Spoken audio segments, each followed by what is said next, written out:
नमस्कार, आप देख रहे हैं न्यूज़ 21 और मैं हूं आपके साथ मेघा जैन। स्पेशल स्टोरी के स्पेशल एपिसोड में आज हम बात करेंगे रूस और यूक्रेन के महायुद्ध की। तबाही भारी, महायुद्ध लगातार जारी।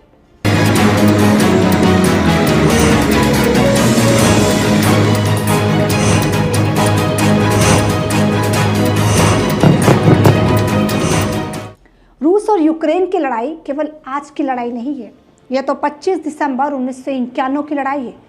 यूक्रेन कभी रूसी साम्राज्य का हिस्सा हुआ करता था, लेकिन यूक्रेन का अलग देश बनना रूस को कभी मंजूर ही नहीं था और यहीं से युद्ध का ऐलान हुआ। उसकी तरफ से शुरू हुआ रूस का ऐलान। रूस और यूक्रेन के बीच जंग की वजह इस बार नाटो को माना जा रहा है। नाटो यानी North Atlantic Territory organisation.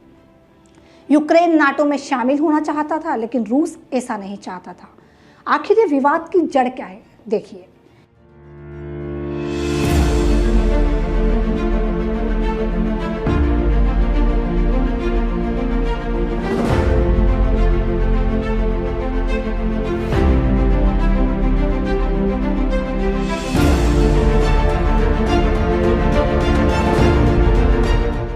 Soviet संघ के जमाने में कभी मित्र रहे यह प्रांत दो देश बनने के बाद एक दूसरे के शत्रु क्यों बन गए। 1991 में यूक्रेन ने रूस से आज़ादी का ऐलान किया, लेकिन मामला यही नहीं रुका। 2014 की जंग भी इसमें शामिल है, जब रूस ने यूक्रेन से कीमिया छीनकर उस पर कब्जा कर लिया और 2014 में हुई लड़ाई के दौरान कई अधिक लोग मारे गए।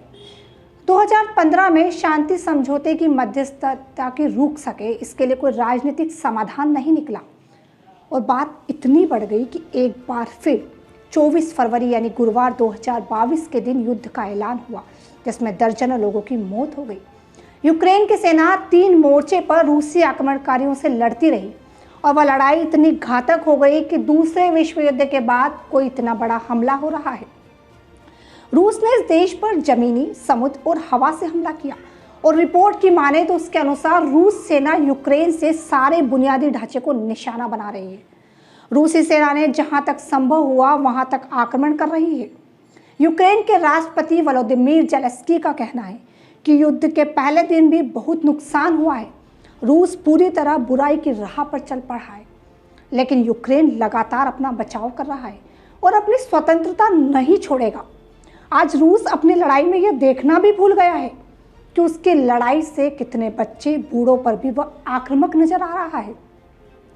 अलग अलग देश के बच्चे जो अपना भविष्य बनाने के लिए यूक्रेन गए थे, वहां से आने के लिए जिद्दोजहद कर रहे, तड़प रहे हैं और वहीं रूस लगातार अपने हमले और बमबारी कर रहा है।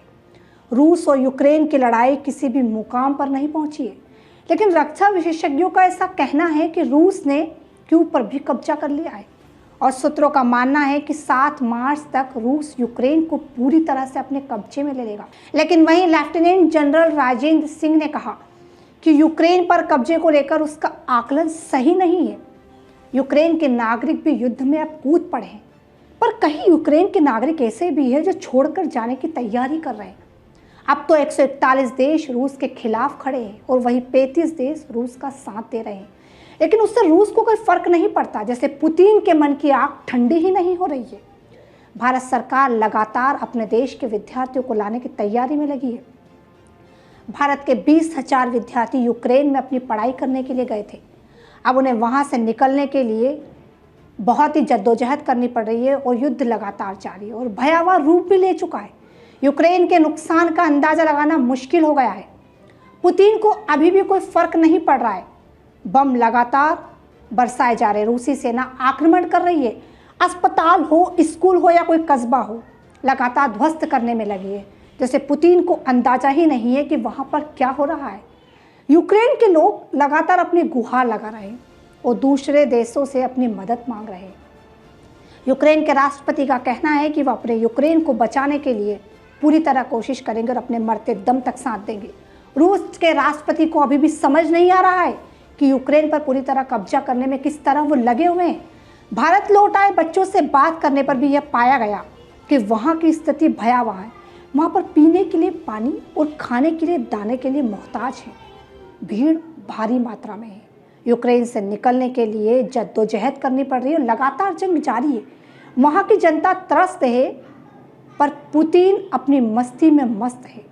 MBBS की स्टडी के लिए फर्स्ट ईयर, और हालात सर कुछ इस प्रकार थे कि काफ़ी डरावना माहौल रहा हमारे साथ, और फाइटर जेट हमारे हर वक्त ही लगा लीजिए 3-4 दिन से हमेशा हमारे ऊपर ही थे। ये हमें ये तक कंफर्म नहीं था कि ये यूक्रेन के फाइटर जेट हैं या रशिया के, बस ये था कि हाँ फाइटर जेट ऊपर हैं, कुछ भी हो सकता है हमारे साथ। और सर फिर हमें परसों से इवैक्यूएट कर रहे हैं, और कल हमें 9 बजे फ्लाइट में उतारा दिल्ली इंदिरा गांधी एयरपोर्ट। हालात सर वहाँ कुछ ख़तरनाक ही थे, और हमारे साथ जो था बेसमेंट में हमें रहना पड़ा था 6 घंटे के लिए, वो बिना पानी और रोटी के और थे हम। ठीक था सर काफ़ी, मतलब लेकिन हमारे जो अमरीक सर थे उन्होंने और हमारी इंडियन एम्बेसी ने हमें बहुत जल्दी निकाल लिया।